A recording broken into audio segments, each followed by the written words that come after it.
Just reflecting on the poll. So thank you. There've been quite a few people that have been responding already. It perhaps teases up for a bit of a conversation around how open finance should be delivered. But there's a whopping 83% that believe open finance should be mandated. Now, I don't know how many of you out there sort of read through the FCA call for input.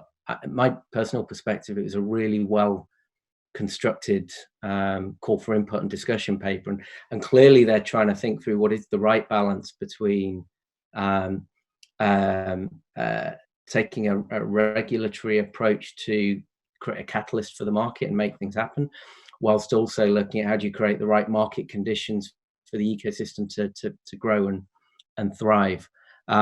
It's a really well written and I think well thought through piece, and I'm certainly fascinated to see what some of the input from different participants around the ecosystem will be. Steve, I'd be really interested in your perspectives from sort of NatWest around how much opportunity there is to build on the open banking foundations that have been delivered, and what you think are some of the considerations and questions in the right way of driving this across the market, kind of mandate versus intelligent phasing. What are some of the other sort of nuanced points we need to think about? Thanks for that, Hugh.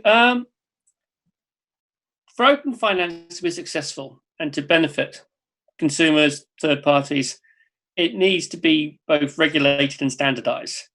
And there needs to be consistency across different financial markets and scope.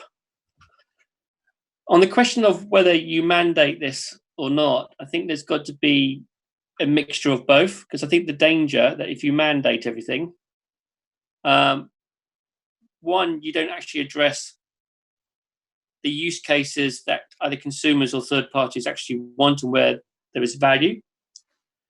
And also you tend to have something that is very expensive.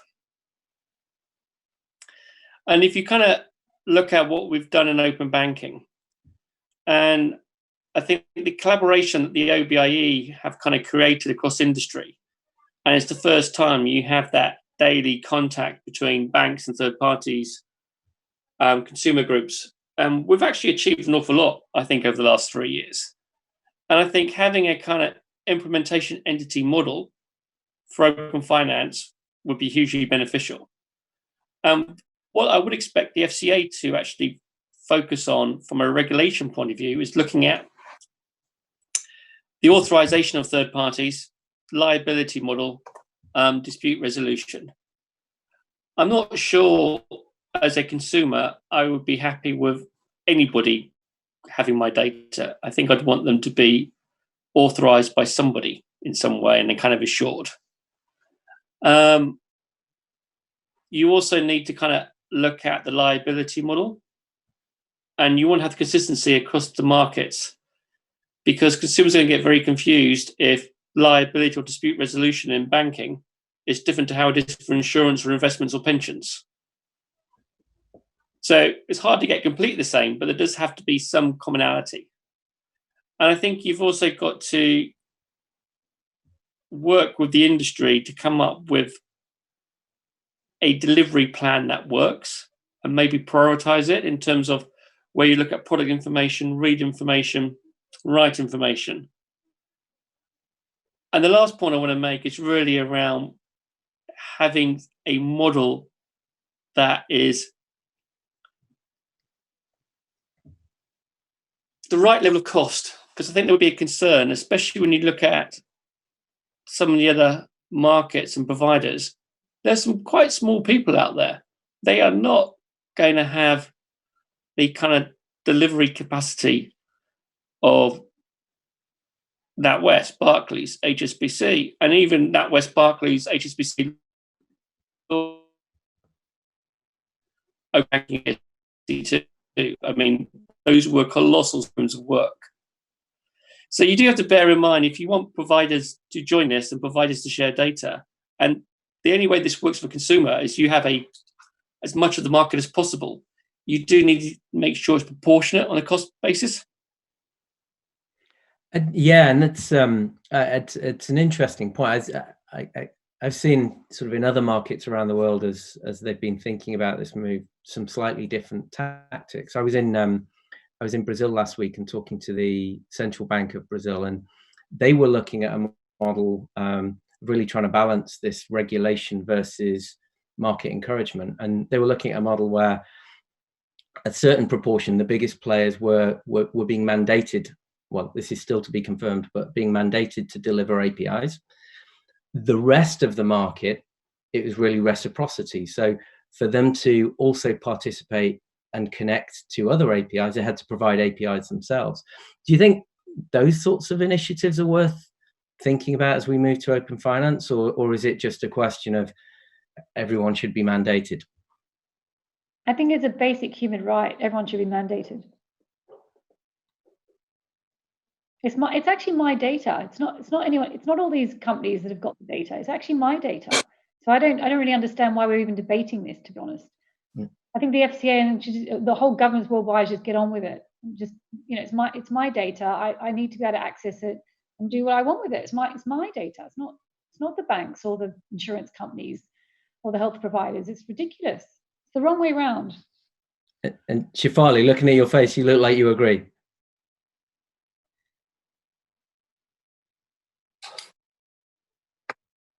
Oh, absolutely. I completely agree with Sam. I mean, I think it is my data. And I think, the reason it's taken such a long time, I think banks have thought of it as it being their proprietary information. But at the end of the day, my data that I hold with my bank is actually mine. And so I should be allowed to do with it what I would like. And I think what perhaps, if you look at the counter argument, the reason it's just taken perhaps a little longer than it should have is because of questions on security and authorization and use and monetization. And in this world where data is monetized for, shall we say, nefarious reasons, then we really need to think about how that's being used and how transparent we are about that data and what it's being used for. So I, as an end user, might consent to an application having my data. Fantastic. What's the application doing with my data? What are they doing with it? If they store it, if they hold it, if they monetize it. And so all of those clarity around that has to happen. But I think, I completely agree with Sam. I think it's my data and I should be allowed to share it with whoever I want in terms of if I understand what they're going to do with it.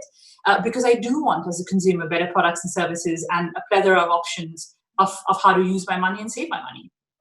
Yeah, thank you. And there's some really good questions coming online now as well. So perhaps there's a couple that relate to points that we've just discussed. One of them really around phasing. So Chris from Virgin Money, thank you. So question is around, should we focus efforts on enabling further account type and data access for open finance, as opposed to enabling automatic API-driven account opening and switching? So if I understand this question correctly, it's really around phasing. Does it make sense to focus on broadening the information access first and then building on it from there? I think definitely broadening the access, the data type first. So getting more clarity first before we worry about how you can automate that. It would be my vote. And any contrary views around the panel?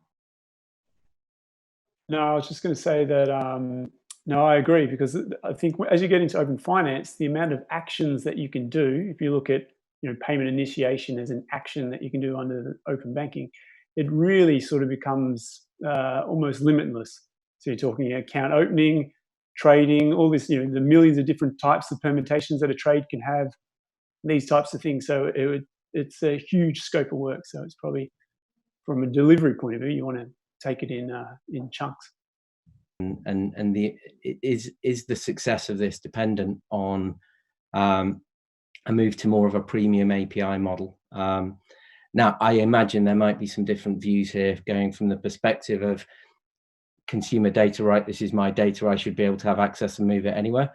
And another perspective, if I'm investing in capturing and enriching this data, I potentially, as a bank, should be able to start getting a recoup on my investment.